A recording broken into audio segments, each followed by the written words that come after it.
नमस्कार, आप देख रहे हैं यूट्यूब का सेहत संदेश चैनल। इस चैनल में आप सभी का बहुत बहुत स्वागत है। पिछले वीडियो में हमने बताया था कि हम इंसानों के पेट में दो जगह स्टोन अर्थात पथरी हो सकती है। पहला है गाल ब्लैडर अर्थात पित्त की थैली में और दूसरा है किडनी अर्थात गुर्दे में। तो पिछली वीडियो में गाल ब्लैडर वाली पथरी के बारे में हमने विस्तार से चर्चा किया था। अगर आप उस वीडियो को नहीं देखे हैं तो एक बार देख लीजिए। इस वीडियो में हम चर्चा करेंगे किडनी स्टोन अर्थात गुर्दे में पथरी के बारे में। तो आमतौर पर हम लोग कह देते हैं कि किडनी स्टोन, लेकिन ज़रूरी नहीं है कि किडनी में स्टोन हो तभी उसको किडनी स्टोन कहा जाएगा। यह पूरे यूरिनरी सिस्टम में कहीं भी हो उसको किडनी स्टोन ही कहा जाएगा। और पहले यह जान लीजिए कि यूरिनरी सिस्टम कहाँ से कहाँ तक है। तो मोटी मोटा आप कह सकते हैं कि पेशाब जहाँ से बनती है वहाँ से लेकर और जहाँ से निकलती है इस पूरे रास्ते को यूरिनरी सिस्टम कहा जाता है। हम सब इंसानों के पेट में दोनों तरफ एक एक किडनी होती है और इस किडनी से एक एक नली नीचे की तरफ निकलती है और यह नीचे जाकर नाभि के नीचे यूरिनरी ब्लैडर होता है, उसको हिंदी में मूत्राशय कहा जाता है, उसी से यह जुड़ी होती है। यूरिनरी ब्लैडर में नीचे भी एक छोटी नली होती है, उसको यूरेथ्रा कहा जाता है, वह हमारे लिंग से जुड़ा होता है। तो जब किडनी में हमारे जो पेशाब बनती है वो इसी रास्ते से बाहर निकलती है। तो इसीलिए किडनी में बनने वाला स्टोन पूरे यूरिनरी सिस्टम में कहीं भी हो सकता है। कभी कभी ये किडनी में होता है तो कभी ये नीचे आकर यूरेटर में फंस जाता है, तो कभी उससे भी नीचे आकर यूरिनरी ब्लैडर में आ जाता है और वहीं से यूरेथ्रा में भी फंस सकता है और कभी कभी उससे बाहर भी निकल जाता है। तो ज़्यादातर तो यह किडनी में ही होता है। तो जब यह स्टोन किडनी में होता है उस समय जो दर्द होती है बहुत तेज़ दर्द होती है और किडनी वाली एरिया में होती है। यहाँ से यह दर्द पीछे पीठ की तरफ जाती है और उस समय मरीज को उल्टी और बिजली मालूम देती है। जब यह यूरेटर में आकर फंस जाता है तो उस समय यह दर्द पीछे न जाकर नीचे की तरफ आती है, यानी कि पुरुषों में टेस्टिस की तरफ और महिलाओं में कह सकते हैं कि वेजाइना की तरफ यह दर्द आती है। और जब यह स्टोन यूरेटर से नीचे आकर यूरिनरी ब्लैडर में आ जाता है तो उस समय नाभि के नीचे वाली एरिया में बहुत दर्द होता है, भारीपन होता है। और एक लक्षण और देखने को मिलता है कि ऐसे मरीजों में पेशाब पर कंट्रोल नहीं होता है। तो ये सब तो स्टोन के जो है सिम्टम हो गए उसके जगह के अनुसार। अब हम बात करते हैं कि ये स्टोन किस चीज़ का बना होता है। काफ़ी लोगों के मन में एक सवाल होता है कि ये स्टोन किस चीज़ का बना होता है। तो जितने भी इसके मरीज़ हैं 80% मरीजों की पथरी जो है वह कैल्शियम ऑक्जेलेट की बनी होती है, 10% मरीजों की पथरी यूरिक एसिड की बनी होती है और शेष 10% में स्ट्रूवाइट वाली पथरी होती है या फिर सिस्टीन वाली होती है। तो जिन लोगों के पेशाब में कैल्शियम और ऑक्जेलेट की मात्रा ज़्यादा होती है तो उनमें कैल्शियम ऑक्जेलेट वाली पथरी बनती है, और जिन लोगों के पेशाब में यूरिक एसिड की मात्रा ज़्यादा होती है तो फिर यूरिक एसिड वाली पथरी बनती है। या फिर जिन लोगों में इन्फेक्शन की वजह से पथरी बनती है तो स्ट्रूवाइट वाली पथरी बनती है। कुछ लोगों में आनुवंशिक कारणों से उनके पेशाब में सिस्टीन नाम का एक अमीनो एसिड बनता है तो उससे सिस्टीन वाली पथरी बनती है और यह बहुत ही मजबूत होती है। अब आइए बात कर लेते हैं कि स्टोन का इलाज क्या है। तो इलाज इस बात पर निर्भर करता है कि आपका स्टोन कितना बड़ा है, किस जगह पर है और किस चीज़ का बना है। तो यह जानने के लिए पहले ब्लड टेस्ट फिर यूरिन एनालिसिस किया जाता है ताकि कुछ आंकड़ा लगे, कुछ अनुमान लगे कि आपका स्टोन किस चीज़ का बना है। और साइज जानने के लिए एक्सरे, सोनोग्राफी या NCCT करवाया जाता है, तो इससे उसका आकार पता लग जाता है।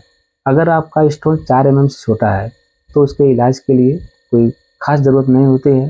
पानी की मात्रा बढ़ा दीजिए और पेशाब को अल्कलाइज किया जाता है तो यह आसानी से बाहर निकल जाती है। अगर आपका स्टोन 4 mm से 8 mm के बीच है तब उसके इलाज की ज़रूरत होती है।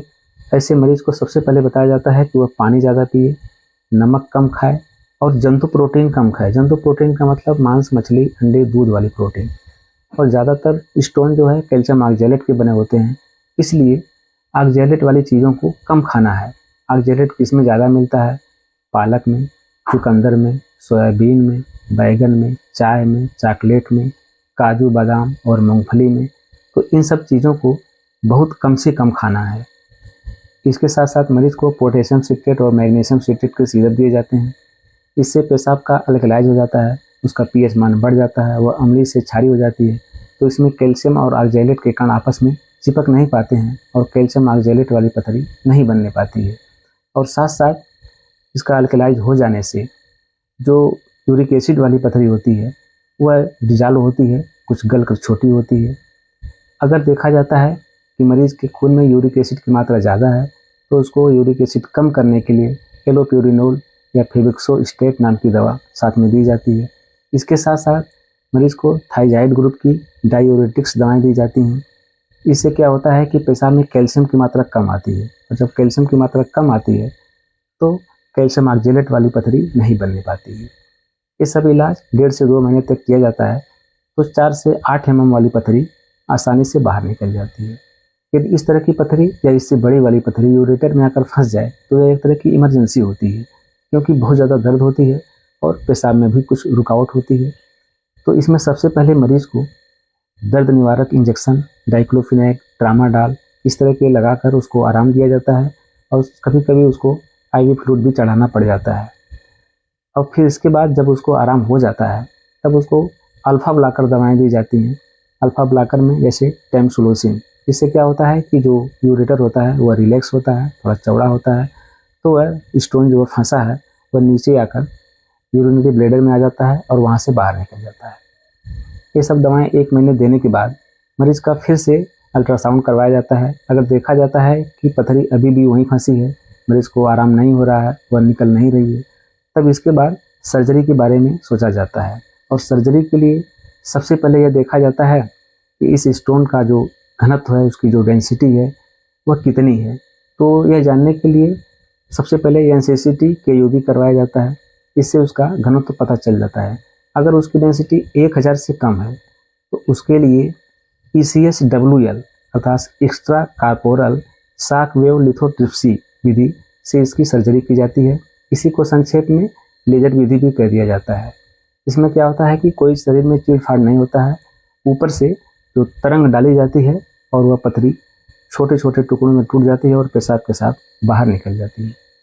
परंतु अगर यह स्टोन सिस्टीन का बना हो, जो कि बहुत मजबूत होता है, या फिर इसकी जो डेंसिटी है वह 1000 से ज़्यादा हो, तब यह विधि काम नहीं करती है। तब इसके लिए RIRS अर्थात रेट्रोवर्ट इंट्रारीनल सर्जरी की जाती है। इसी को संक्षेप में यूरेट्रोस्कोपी कहा जाता है। इसमें क्या होता है, इसमें भी कोई चीड़-फाड़ नहीं होता है। इसमें पेशाब के रास्ते से नीचे से एक इंस्ट्रूमेंट डाला जाता है जो बहुत फ्लेक्सिबल होता है, मुड़ते हुए तो स्टोन तक चला जाता है और उसको वहाँ से खींच के नीचे से निकाल दिया जाता है। अगर स्टोन 20 mm से बड़ा हो, जो काफ़ी दिन से हो, किडनी में सूजन कर रहा हो, उसको डैमेज कर रहा हो, सीरम क्रिएटिनिन बढ़ गया हो, तब इसके लिए PCNL अर्थात परक्यूटेनियस नेफ्रोलिथोटोमी एक विधि है, इससे सर्जरी की जाती है। इसमें क्या होता है कि एक इंस्ट्रूमेंट सीधे किडनी को छेदते हुए उस स्टोन तक जाता है और ऊपर से ही उसको बाहर निकाल लिया जाता है। इसके कुछ कॉम्प्लिकेशन होते हैं, फिर भी ज़रूरत होती है तो इसको करना ही पड़ता है। मुझे उम्मीद है ये वीडियो आप सबको पसंद आएगी, और पसंद आए तो लाइक, शेयर और सब्सक्राइब करें। फिर मिलेंगे अगली वीडियो में, तब तक के लिए नमस्कार।